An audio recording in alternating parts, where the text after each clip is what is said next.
Hey guys, we're back on the 53 suspension project, and I've been going over these springs. My intention was to install the new brass bushings in here and get them ready for paint before going back on the truck.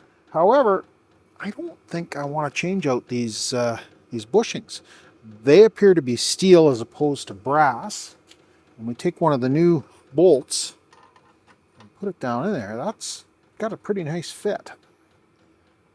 I don't think that they are in that bad a shape. The one on the other end of this spring is the same. I haven't checked the other spring yet, but I think we'll stick with the OEM parts.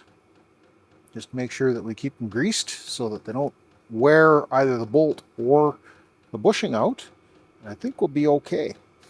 I have a sneaking suspicion these springs are going to be going away before too long. They're probably pretty sagged out. Just looking at them, giving them a good going over. I'm not seeing any cracked leaves, but definitely there was some odd displacement of the spring packs. Although now that I've cleaned a bunch of the rust and grunge out of there, they seem to be sitting much better. When we first started working on these, there was kind of a displacement here and here, but now that we've taken a wire wheel to it, it looks much better. I guess it's time to put a little bit of black spray paint on these things and get them ready to go back on the truck. I'm going to give everything a good wipe down with some acetone, get any grease, fingerprints, that kind of thing off of them, and I'll bring you back when I'm ready to start laying down some chassis black.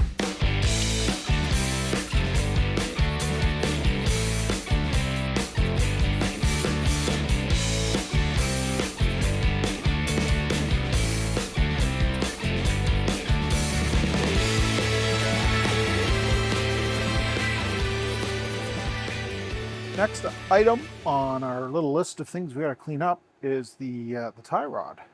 I don't know whether it shows up or not. We've got a little bit of a warp going on here. We had 2 or 3 other bows in the length of it, and I used a little bit of gravity assisted straightening. Yes, I wedged it against something and stood on it.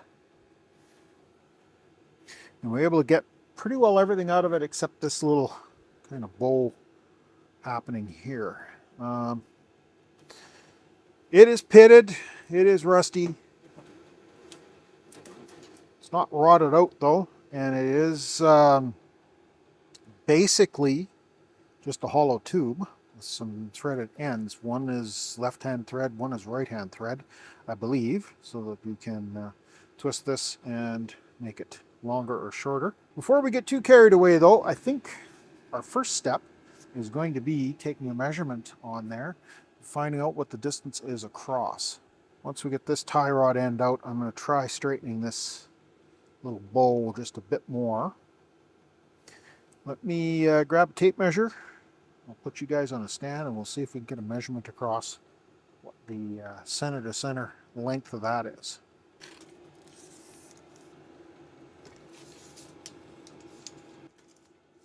So it looks to me like we got 50 and 5/8. 50 and 5/8 inches. Tie rod.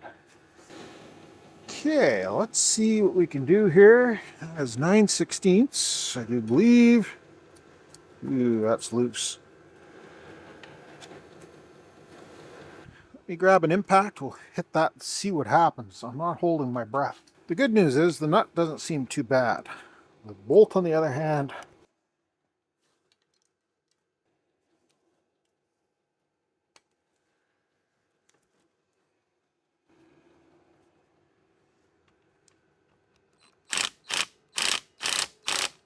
not coming. Well, we know what to do about that. Just add a little bit of heat.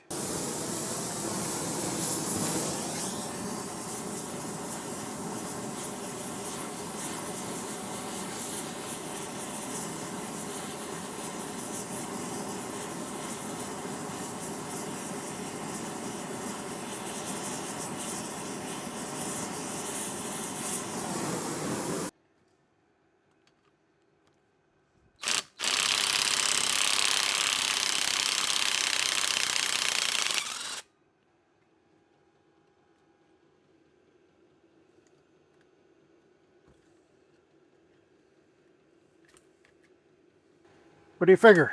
Is this going to turn easy? I doubt it.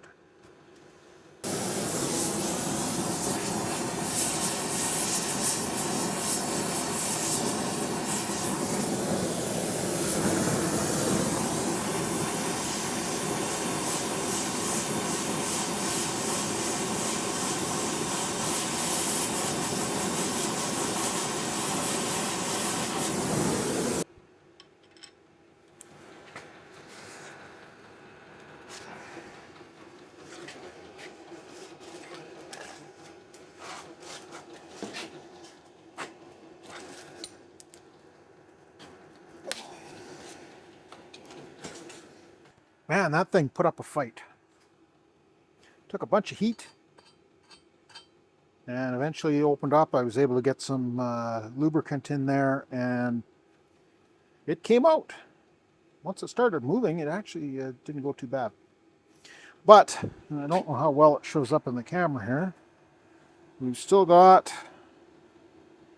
an angle like that we need to deal with. I'm thinking if we put a little bit of heat on it, and I take the pry bar here, and push down on it, we're either going to totally destroy it, which would suck, or we're going to straighten it out. One of the two. Give that a try.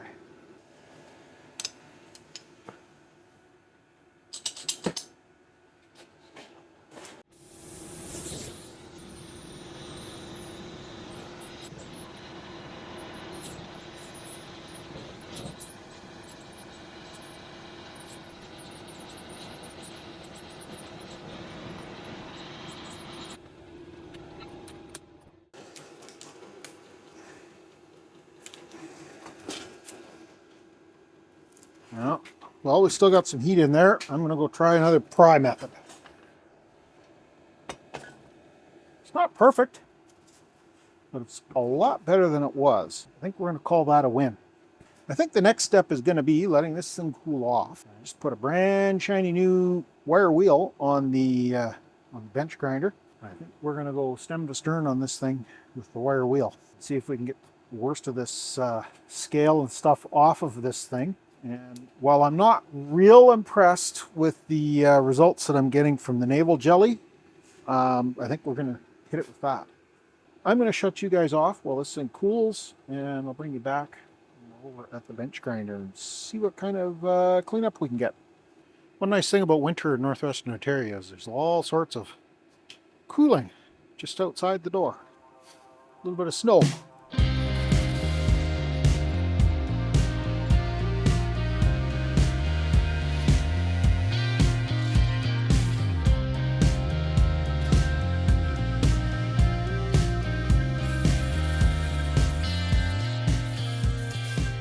I don't know how well this is going to show up.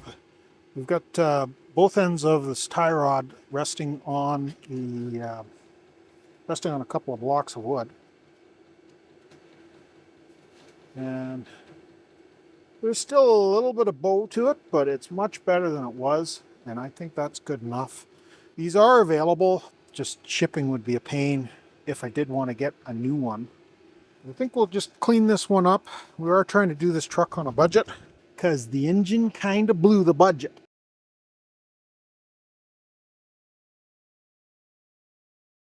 Smear that on all over the place and we'll see how it turns out. It is time to continue working on the front axle. Before we can redo the Kingpins, I think there's a few pieces that we're going to have to take off of there. First step, take tires off. Second step is going to be strip the brakes down. That'll give us an opportunity to inspect the brakes, and then I can get the parts on order that we're going to need. There is a complete brake refurbishment kit available for this truck for $360 or $370 US, which isn't unreasonable for what you get, but that's a bit of an ouch when you convert it to Canadian dollars right now. And so if if a bunch of parts are still good and usable inside there, changing the wheel cylinders out for $8 a piece US is a lot better than $370 US. So let's get these tires off, get the stand set up on my little impromptu workbench, and we'll see what kind of shape the brakes are in on the inside.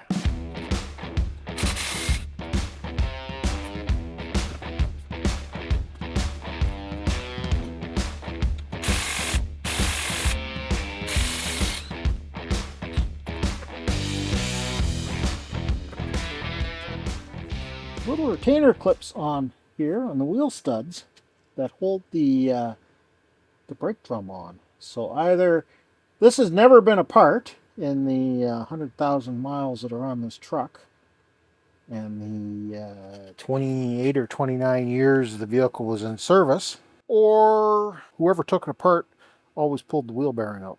The caps are a little bit squashed, so I'm guessing that is probably the latter.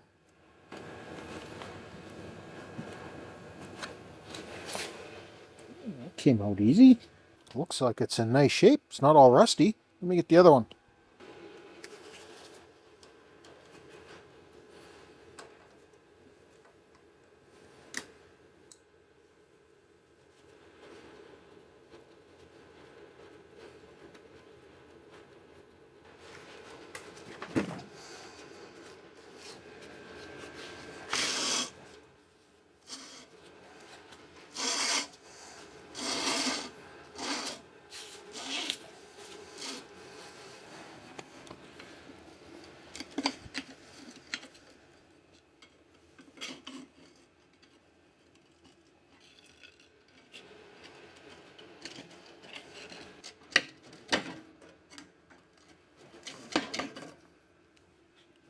I think I'm going to grab my respirator. I won't be able to talk to you guys, but one of the problems is brake dust from this vintage would be full of asbestos, and I don't really want to be breathing that in.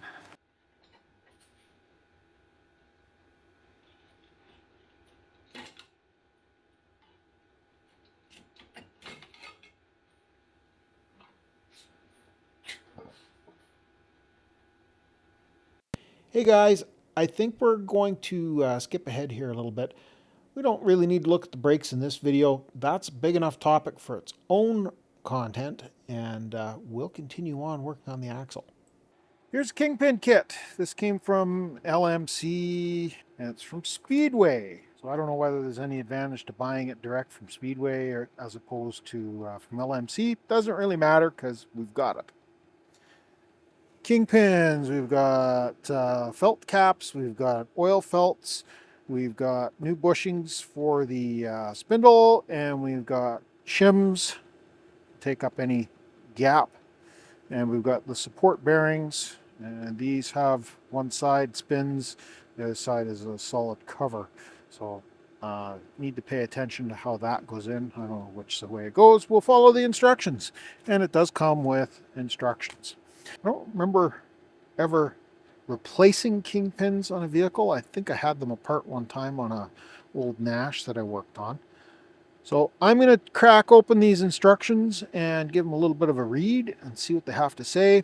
I've already read through the instructions that are in the manual, and the one thing that confuses me there is they say that the bushings need to be reamed to size. So that is a possibility that that's going to be something we have to do. Fortunately, I bought reamers for doing that. At least I think I got the right size. These might be a little bit bigger than the reamers that I got. Anyways, let me take a look at these instructions and see what these specifically have to say, and then I will start ripping and tearing. Bring you guys back when I'm ready to take things apart. We're going to start at this end because this end will actually move. I don't know if I can do it by hand. No, not by hand, but it will move. It tells us to remove the grease zerks. Come on.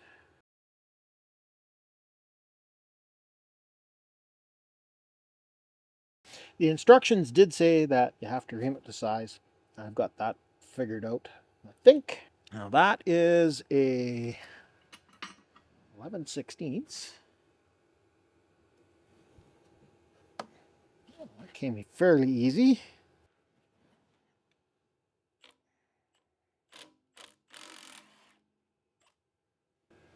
We won't be reusing the bolt because that comes with the new kit.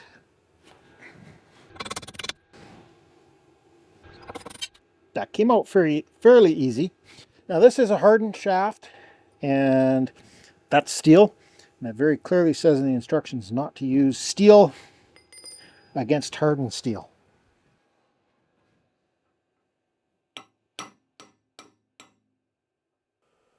Well guys, I have followed the instructions. I've done the little tappy tap tap on that kingpin, and I've let it sit with some penetrating lube in there, and it is not wanting to come out. So the next step, according to the instructions, is to take it to a machine shop and get them to press out the kingpins. Well, I've been thinking of buying a press here for quite some time. I've got a little tiny bench top one, but it's pretty light duty and it doesn't have a whole lot of stroke. So I went shopping yesterday, made a Harbor Freight tool run. We got this and a couple other bits and pieces that will have to get put together here before we can continue on. So I'm going to work on that for the next hour or so, get these items bolted together, and then we'll see if we can get these kingpins to cooperate. Well, we're set up. Didn't take too long to put the shop press together. There's not a whole lot supporting the underside of this spindle.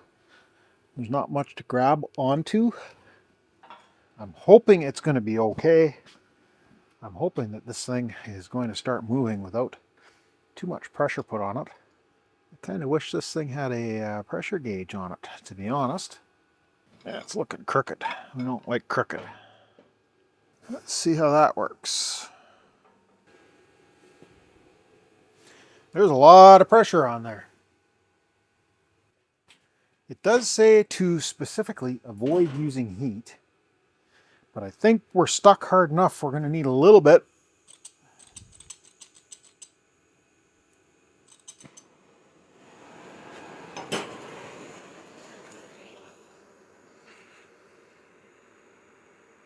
Plus, that'll help the lubricant wick into the fitting a little bit, because really we've only got the cross bolt hole to apply any kind of lubrication in there.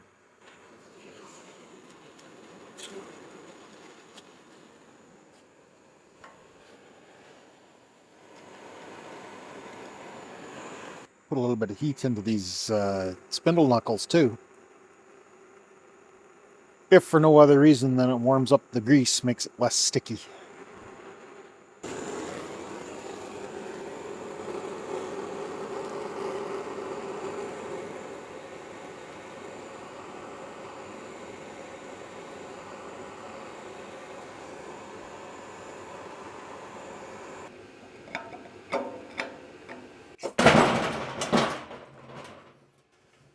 Bang, crash, kaboom.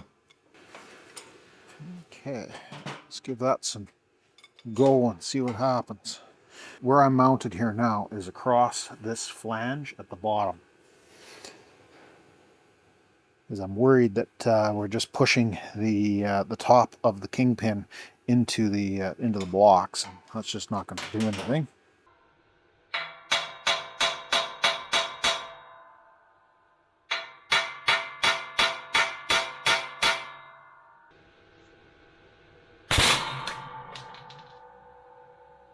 Boom!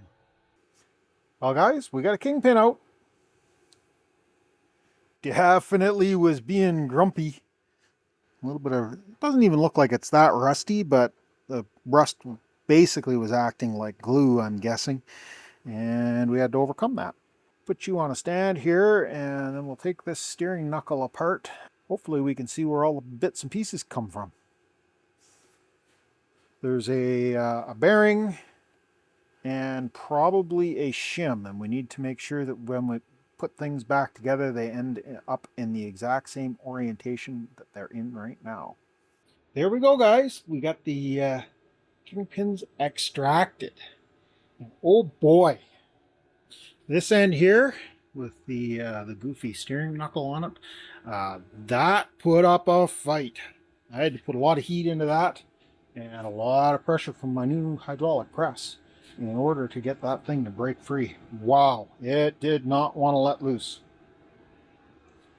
This side over here was stubborn, but it was nothing compared to the other end. Wow. I think we're to the point now where we can do a little bit of cleanup once this cools off. It still has a bunch of heat in it. Once it cools off, I will get it cleaned up, get the navel jelly on there, just so the whole thing's got the nice phosphor coating on it. And then I think we're going to throw a coat of paint at it. We're making some good progress here. There we are, all cleaned up. Near as I can tell, we are ready for paint. One thing we do need to check though, before we put paint to this thing, is to make sure that the new Kingpins will fit down into those holes. Shiny new Kingpin. Nice snug fit. Won't play, but it goes in very easily. Try this end. Yeah, that feels good too. Okay. Time to break out the paint. Do a little dusting on there and see how it looks.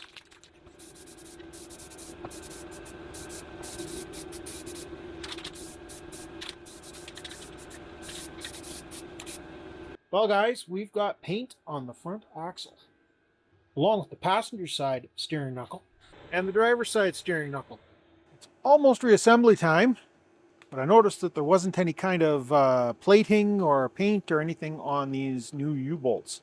So rigged up this little masking system, keep the paint off the threads, and just give them a little dusting. I've already given a wipe down to get all the grease and oil off of them.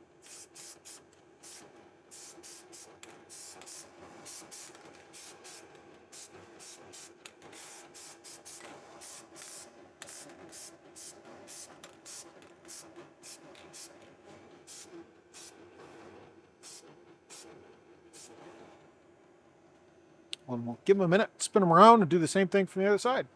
Well guys, I think we're finally here. I think we're finally to the reassembly point. I'm going to shoot this as a high-speed time-lapse type of thing. No sense going into the gory details of what we're doing. You'll be able to see as I go along.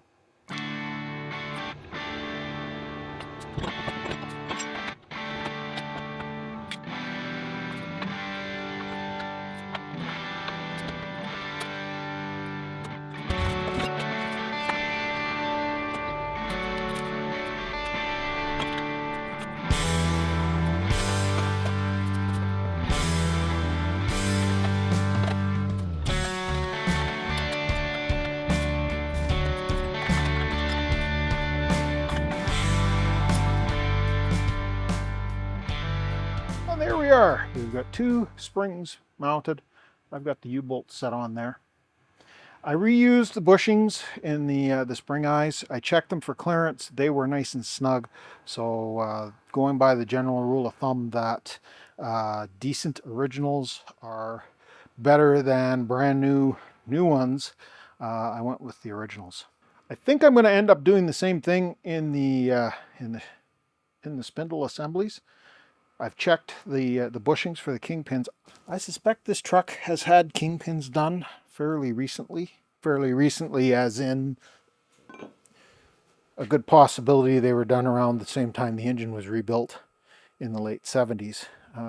They're in really, really good shape, which is strange for a truck that's likely got 100,000 miles on it. Next step in the suspension reinstallation adventure that we're on is to get the axle up in place. It says if you have a camber wedge, which we do, that it goes with the wide spot to the rear. So we have that there. Pretty sure that's where it was when it came out. On the bottom of the springs we had a little nub sticking out, and that's what that hole right here has to center over. The U-bolts are a little on the tight side. I didn't want to go down easily over top of the springs. Hopefully they line up with the holes in the axle without having too much trouble. Let me get you guys set up on a stand, and we'll do a little time lapse of stuffing this axle in. Hopefully it goes well.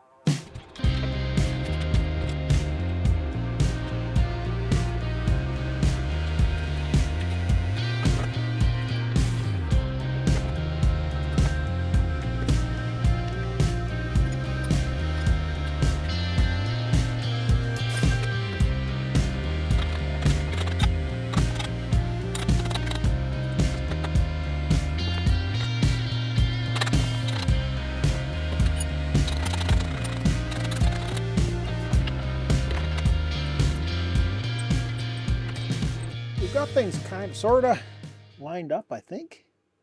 This almost looks like it could use a camber wedge as well. I'm not sure why they only have them on one side, but it very specifically says that in the manual. Also in the manual, it says that we're not supposed to torque these down until we've got it sitting on the wheels. So I'm going to snug them up a bit just so that they kind of stay, where they're supposed to. But I don't want to torque them until we get the wheels and everything back on. That won't happen until after we get the brakes sorted out. Give it a little bit of a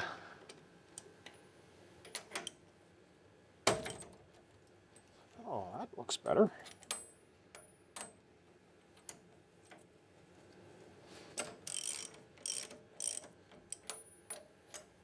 Handy having the manual, but they do get a little vague when they're talking about the torque for these. They talk about the torque 108 to 125 foot-pounds, but they talk about spring clips, not U-bolts. And in the section where they talk about how this all gets bolted together, they just say, oh, torque to specifications. So a little bit on the vague side. I'm going to have to do some more research just to make sure that we've got it right. But as I say, we're not torquing anything today, so we'll figure it out. This, of course, is the lower shock mount. This is the upper. Let me get some nut turns on the other side, get it kind of snugged up in place, and I'll bring you back when we get into the next step. Well, guys, I guess you could say this is the main attraction. We're down to the reason that we took the whole front suspension apart was to get at these Kingpins and get them freed up. This is one of the old ones, and you can see it's pretty rusty. And this was from the passenger side, which was the freer of the two. This is the new one that we're going to be putting in. And I believe we got to do that. Put the lithium grease on there as a pre-lube.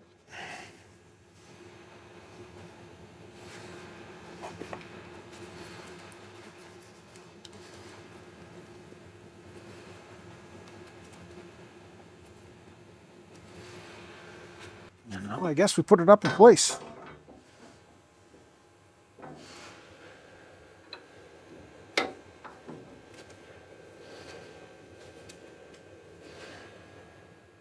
Here's our groove that has to line up with this hole.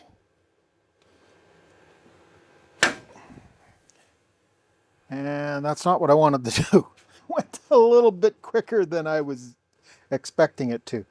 We've still got to fit the bearing. This is actually what does the turning. Supports the weight of the truck.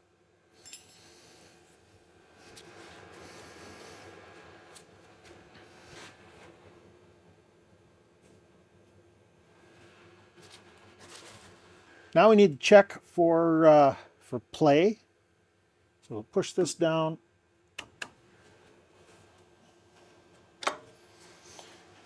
And now we got play up and down. And yes, we do. I would say that's a little bit excessive. So we'll grab a shim and put it in there. We've got a shim. The kit comes with 4 of these. You slip that in over top of the bearing.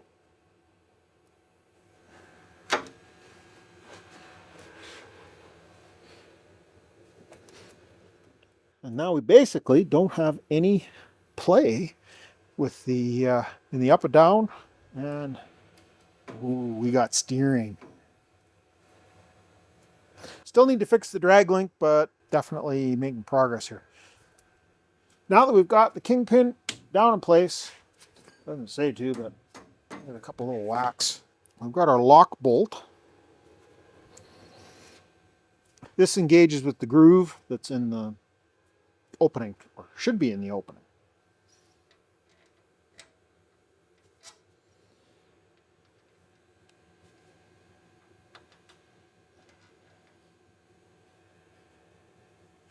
Might have to turn it a little bit to get it to...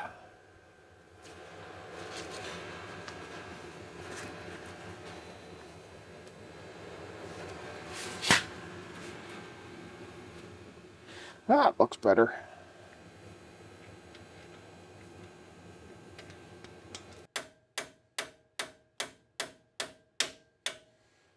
Lock washer and nut on the back side.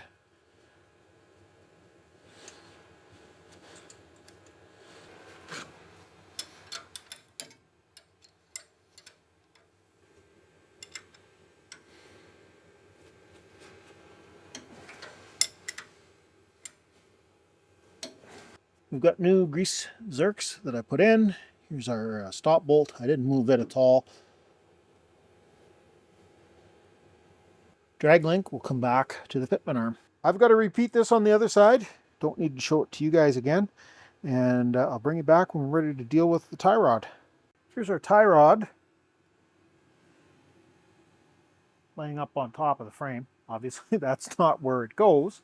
It was a little bit pretzeled, and I've done the best I can to straighten it out and to get the rust to scale off of it. I think it's turned out all right. It's just a hollow tube, nothing terribly fancy to it. The big trick is that one end is threaded left hand and one end is threaded right. The clamps at the end clamp down on these slits and hold everything together after you've got it adjusted. I've set it at the 50 and 5/8 that it was before we took everything apart, so our toe in, toe out should be set pretty close to where it was prior to all of this work. Let me put you on a stand and we'll get this thing bolted in place.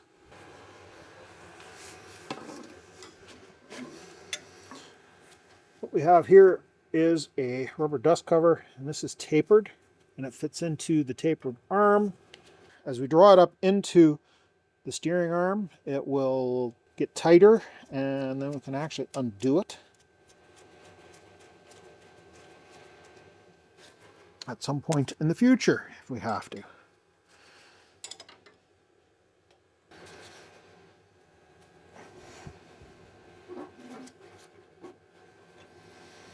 Let me go grab the other side, and we should have our steering kind of sorted out. And the part I love,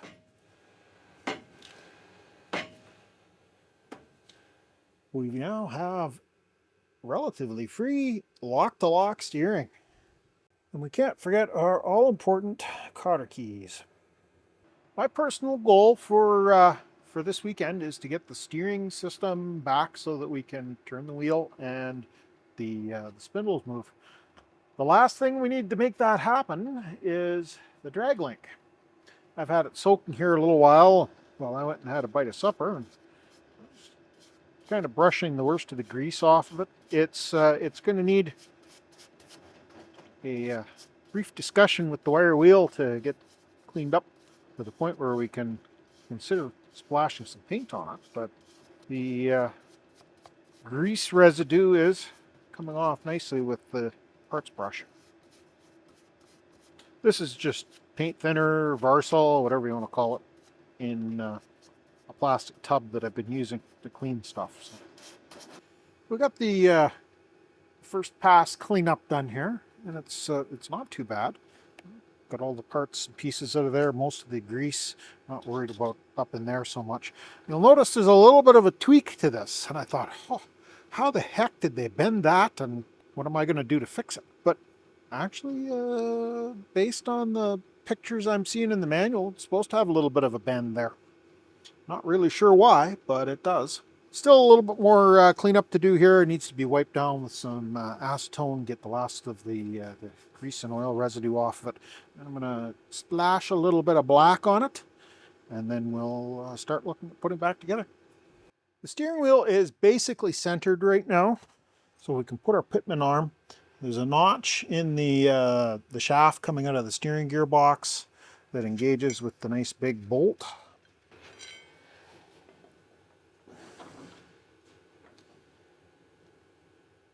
Goes on.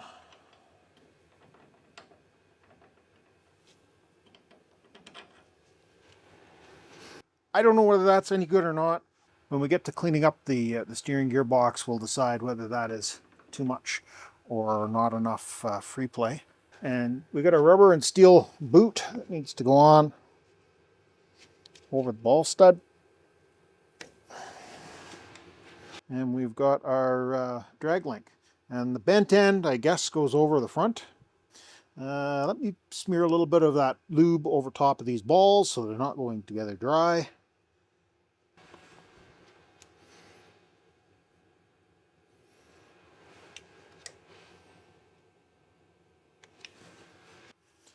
And the direction of the boots, you'll notice there's a short side and a long side. They kind of correspond with the short side, long side. And back here, we've got the long side to the back because we've got the springs. Put the spring towards the back side.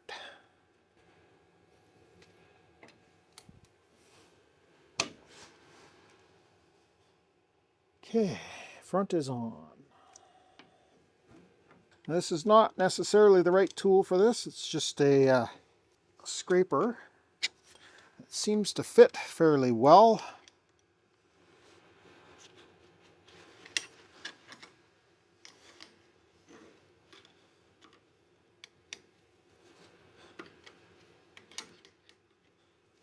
Well, it still needs to get tightened up, but I think we're to the point where we can give it a little bit of a test.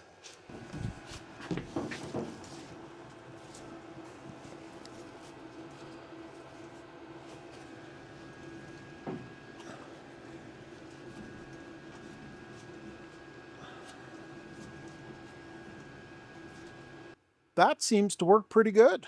Let me turn the camera off because I got to get where you guys are sitting to get this end snugged up. Then we'll get both ends all tight, get the cotter pins in. I'll bring you back and we'll see what everything looks like.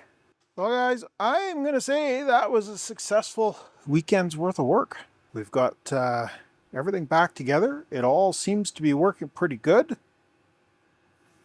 Maybe a little bit of stiffness to things at the moment, but I think that will clear up once we get some proper grease in there. We just have the assembly lube, white lithium for now.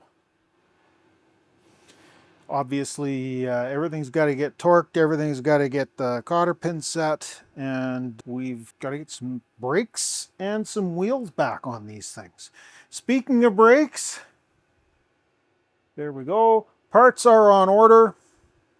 We'll get the backing plates and associated hardware all cleaned up this week. Hopefully in time for the shoes and everything to arrive for next weekend, and then we can get things put back together. I think this is where we are going to end things today, though. Thanks a lot for stopping by. Greatly appreciate you taking the time to watch the video. If you got this far, can you give me one of those thumb up things? Give me a like. If you haven't already done so, maybe consider subscribing to the channel. Doesn't cost you anything. Just gets my channel listed on your subscription feed and a lot more likely to show up on your homepage. If you do subscribe, consider ringing that bell icon. Then you get a notification whenever I post new content, which is generally every Sunday. And there are some links to merch below the video if you want to help me get this 53 Ford put back together in a little more direct way. Thanks a lot for watching, and we'll catch you guys in the next mess.